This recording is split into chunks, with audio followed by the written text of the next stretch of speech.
Hello दोस्तों, स्वागत है आप लोग को फिर से एक नई वीडियो में। तो आज के इस वीडियो में हम क्लास 10 के स्टूडेंट के लिए, ठीक है, अगर आप भी क्लास 10 के स्टूडेंट हैं और बोर्ड एग्जाम 2024 की तैयारी में लगे हुए हैं, तो आज के इस वीडियो में हम क्लास 10 की इंग्लिश ग्रामर, ठीक है, क्लास 10 की इंग्लिश ग्रामर की एक पोर्शन है, एक टॉपिक है removal of too. Removal of too से जो कि बहुत ही इंपॉर्टेंट क्वेश्चन यहाँ से पूछा जाता है और बहुत ही इंपॉर्टेंट टॉपिक है और बहुत ही आसान टॉपिक है। अगर आप 10 मिनट में इस टॉपिक को समझना चाहते हैं और अच्छी तरीके से समझना चाहते हैं तो वीडियो के अंत तक जरूर बने रहेगा। 10 मिनट से कम ही लगेगा और कुछ क्वेश्चन भी प्रैक्टिस करवाएंगे आप लोग को, गारंटी कि आपके दिमाग में डायरेक्ट घुसेगा और आप इसके क्वेश्चन को अच्छी तरीके से अपने एग्जाम में सॉल्व कर पाएंगे। तो चलिए बिना किसी देरी किए हुए हम वीडियो को शुरू करते हैं। वीडियो शुरू करने से पहले एक रिक्वेस्ट है कि चैनल पर अगर आप नए हैं तो चैनल को जरूर से जरूर सब्सक्राइब करें, क्योंकि इस चैनल में क्लास 10 की स्पेशल तैयारी कराई जाती है, ठीक है, क्लास 10 की स्पेशल तैयारी कराई जाती है। अगर आप झारखंड बोर्ड 2024 की एग्जाम में लगे हुए हैं तो चैनल को सब्सक्राइब जरूर करें।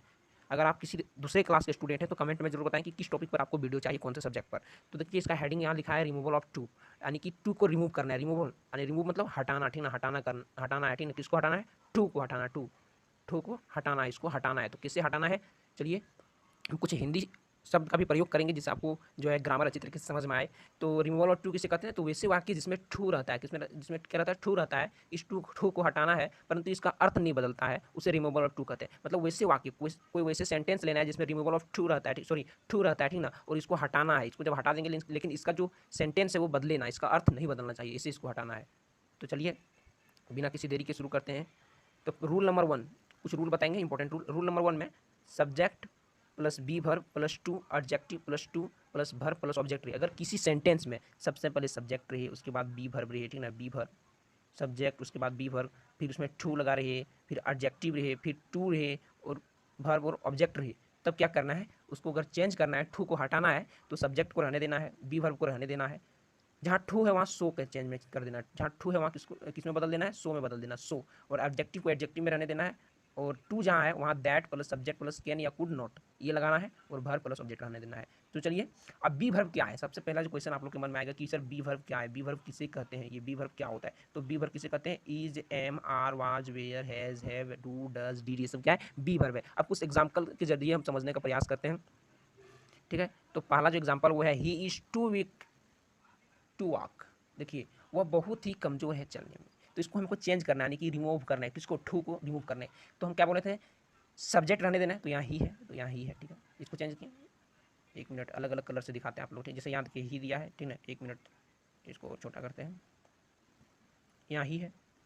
और वही बात यहाँ पर भी है, ही है, ठीक है। यानी कि सब्जेक्ट को सब्जेक्ट रहने दिए, बी भर यहाँ ईज है तो नीचे में भी ईज ही रहने दिए। लेकिन हम क्या बोले थे कि ठू जहाँ रहे, जहाँ ठू रहे उसको किस में चेंज करना है? सो में चेंज करना है। किस में चेंज करना है? सो में चेंज करना है। तो देखिए यहाँ जहाँ टू है उसके नीचे सो लिखे हैं, सो।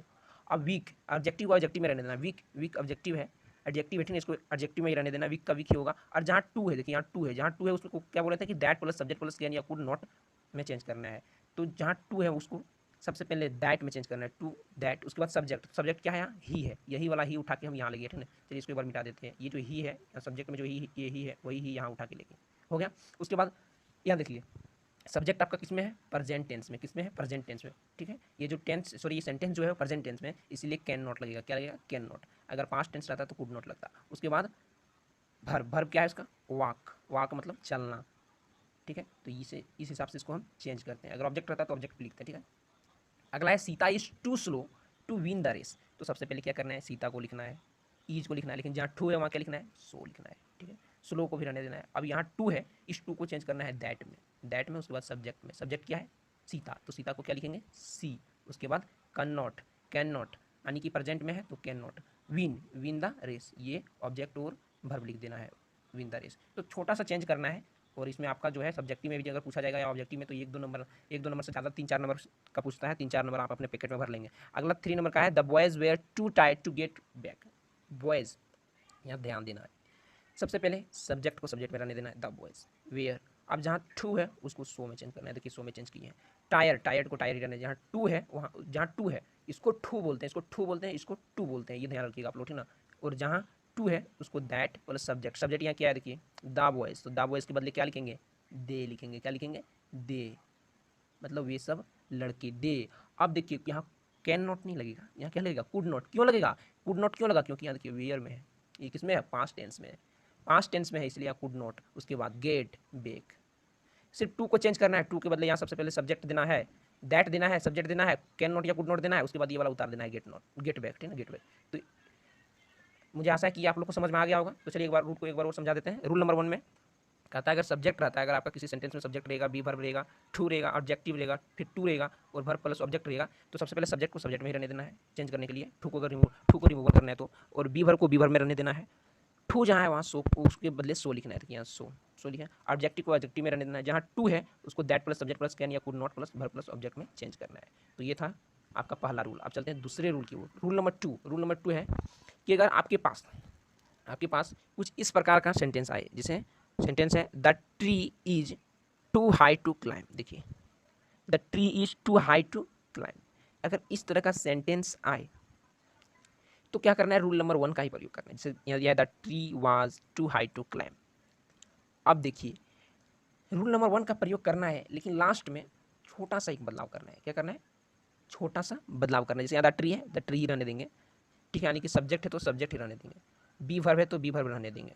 फिर जहाँ टू है, जहाँ टू है उसको क्या किस में चेंज करेंगे, सो में। उसके बाद जो आपका दिया है, जैसे यहाँ एडजेक्टिव दिया हाई, तो हाई ही रहेगा, ठीक है, हाई ही रहेगा। समझ में आ रहा है कि नहीं। और जहाँ टू है उसको दैट प्लस सब्जेक्ट। अब सब्जेक्ट यहाँ क्या लेंगे, ट्री को सब्जेक्ट नहीं लेंगे। क्यों नहीं लेंगे, the tree is too high to climb, पेड़ पर चढ़ना बहुत ही जो है ऊंचाई पर है, इसलिए नहीं चढ़ पा रहा है, ठीक ना, टू क्लाइंब। अब यहाँ क्या लिखना है, one can not climb it, मतलब कोई भी इस पर नहीं चढ़ पाया क्योंकि बहुत ही ऊंचाई पर है, बहुत ही ऊंचा है। तो यहाँ क्या लिखना है, सब्जेक्ट में वन लिखना है। ये समझ में आया होगा आप लोगों को कि that on can not climb it, ठीक है।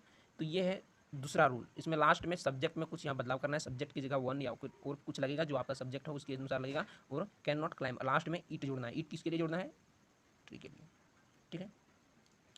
अगला एग्जाम्पल है the tree was too high to climb. अब यह देखिए, ये पास्ट में है तो कूड लगेगा, ठीक है। तो द ट्री का द ट्री रहने दिए, वाज। अब ये टू को सो में बदलें, हाई को हाई रहने दिया। अब टू को किस में बदलना है, रूल नंबर 2 के अनुसार टू को अगर बदलना है तो ये किस में बदलेगा, दैट में बदलेगा। उसके बाद वन कैन नॉट या कुड नॉट में बदलेगा, वन कैन नॉट या कुड नॉट में। अब यहाँ देखिए, ये किस में है, पास्ट में, तो क्या होगा, वन कुड नॉट।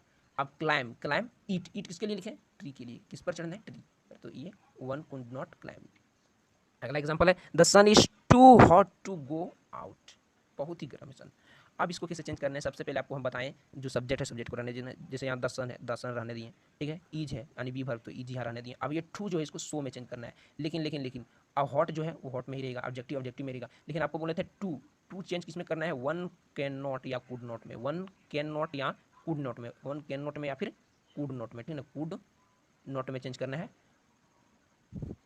तो the sun is so hot that one can not go out. अब देखिए, टू के बदले हम क्या क्या लिखें, दैट वन कैन नॉट, और ये गो आउट जो है डायरेक्ट यहाँ उतार दिए, गो आउट चेंज नहीं हुआ, ठीक ना। लेकिन यहाँ एक चीज़ आप लोग को समझना चाहिए, ये कैन नॉट क्यों आया, कैन नॉट इसलिए आया क्योंकि यहाँ ईज है, ईज यानी कि प्रेजेंट टेंस में है, इसीलिए कैन नॉट आया। पास्ट में रहता तो कुड नॉट आना है, ठीक है। अगला क्वेश्चन है the mountain was too high to climb. Mountain बहुत ऊंचाई पर है चढ़ने के लिए, उसमें चढ़ना जो है बहुत ऊंचाई पर है, यही ये सेंटेंस कह रहा है। लेकिन ये किसमें, पास्ट में है, ठीक ना, वाज पास्ट में, तो ये कुड नॉट होगा। सेम वही फॉर्मूला यहाँ लागू होगा, लेकिन कुड नॉट होगा, ठीक है। रूल नंबर 3 में आते हैं, अगर सब्जेक्ट प्लस बी वर्ब रहे और टू रहे और एडजेक्टिव रहे, उसके बाद इधर वर्ब और ऑब्जेक्ट ना रहे, बाद में वर्ब और ऑब्जेक्ट ना रहे, यानी कि किसी भी सेंटेंस में अगर सब्जेक्ट बी वर्ब, ठीक है, सब्जेक्ट बी वर्ब और टू रहे और ऑब्जेक्टिव रहे, सिर्फ ऑब्जेक्टिव रहे, लेकिन और भी कोई चीज़ ना रहे, और भी वर्ब और ऑब्जेक्ट ना रहे, तब इसको कैसे चेंज करना है, यानी कि टू को कैसे हटाना है। तो सब्जेक्ट को सब्जेक्ट रहने देना है, बी वर्ब को बी वर्ब रहने देना है, लेकिन ये जो टू है उसको नेगलेक्ट कर देना है, उसको नहीं लिखना है, ठीक है। टू को नहीं लिखना है। ऑब्जेक्टिव को क्या करना है, कॉम्परेटिव डिग्री में चेंज करना है, कॉम्परेटिव डिग्री में चेंज करना है। उसके बाद देन इट इज प्रॉपर लिखना है। क्या लिखना है, देन इट इज प्रॉपर।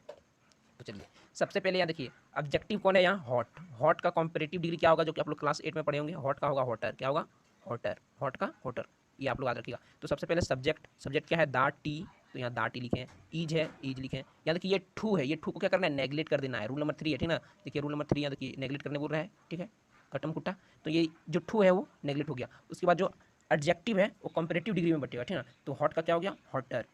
ये टू क्या हो गया, रिमूव। उसके बाद क्या होगा, than it is proper, than it is proper, than it is proper सब में लिखना है, ठीक है। अगला है ही इज टू वीक। तो देखिए, अब कैसे पहचानना है कि कौन रूल नंबर 3 लगेगा, कौन रूल नंबर 2। तो जहाँ सिर्फ टू रहे उसमें रूल नंबर 3 अप्लाई होगा, और जहाँ टू और टू दोनों रहे वहाँ रूल नंबर 2 और 1 का प्रयोग होगा, जिससे सेंटेंस रहेगा, सेंटेंस देखकर। तो इसमें क्या बोले थे रूल नंबर 3 में कि सिर्फ टू रहेगा, तो टू को नेगलेक्ट कर देना है। जैसे ही इज टू वीक, बहुत ही कमजोर है, तो क्या होगा, ही इज वीक का जो है कंपैरेटिव डिग्री वीकर होगा, और ये टू हट जाएगा, देन इट इज प्रॉपर, ठीक है, देन इट इज प्रॉपर सब में लगेगा। अगला है गीता इज टू डल, तो Gita is duller than it is proper होगा, ठीक है। सी वाज टू स्टूपिड, वह बहुत ही बुद्धिहीन था, तो होगा she was more stupid than it is proper. अब ये मोर क्यों आया, क्योंकि क्या होगा, स्टूपिड का कॉम्परेटिव डिग्री मोर स्टूपिड होगा। आप लोग डिग्री सीख लीजिएगा, जो कि क्लास 8 में आप लोग शायद